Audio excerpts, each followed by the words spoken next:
Les habitants du village Naïté attendent ce jour depuis longtemps. Un forage a été effectué et l'eau coule désormais dans ce village enclavé, situé au nord du Sénégal et qui a longtemps souffert d'un manque d'eau.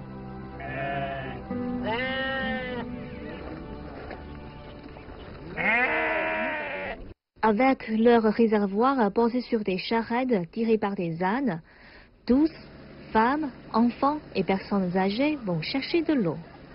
Je voudrais prendre l'eau parce qu'ici, là, il y a beaucoup de difficiles d'eau. Maintenant, on a attendu l'eau, il va sortir. Nous, tout le monde il est venu pour prendre l'eau. On n'avait pas de l'eau, c'est très loin, d'ici de 10 km. Aujourd'hui, on est proche de l'eau. On ne doit pas être fatigué. On est content. Cette bonne nouvelle mérite d'être célébrée. Plein de joie, les habitants commencent à danser.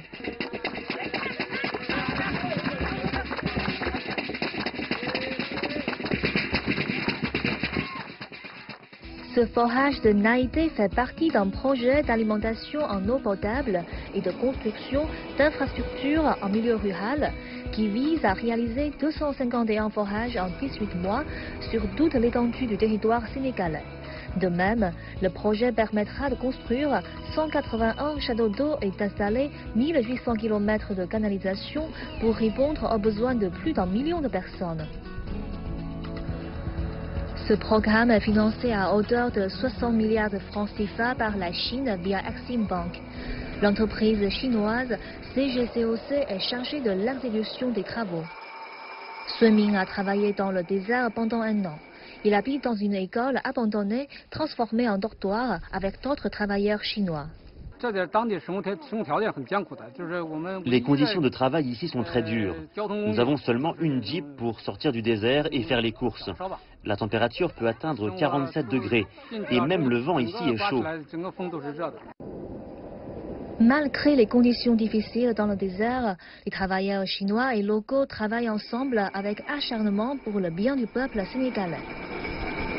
Ce sont des étrangers qui sont ici avec nous, mais qui s'entendent très bien comme des Sénégalais avec nous.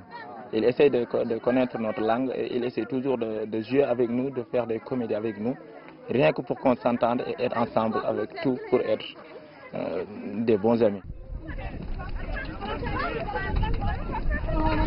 D'après ces travailleurs, la prochaine étape est de ramener l'eau jusque dans les maisons.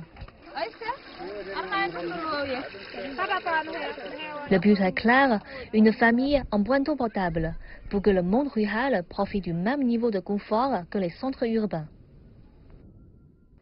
Il faut admettre qu'en Afrique de l'Ouest, l'accès de la population à l'eau potable reste un défi considérable, surtout dans les zones rurales. Au Sénégal, ce projet d'eau financé par la Chine permettra une réduction de certaines disparités régionales. Il permettra aussi de poser les fondements de relance de l'agriculture et de l'élevage.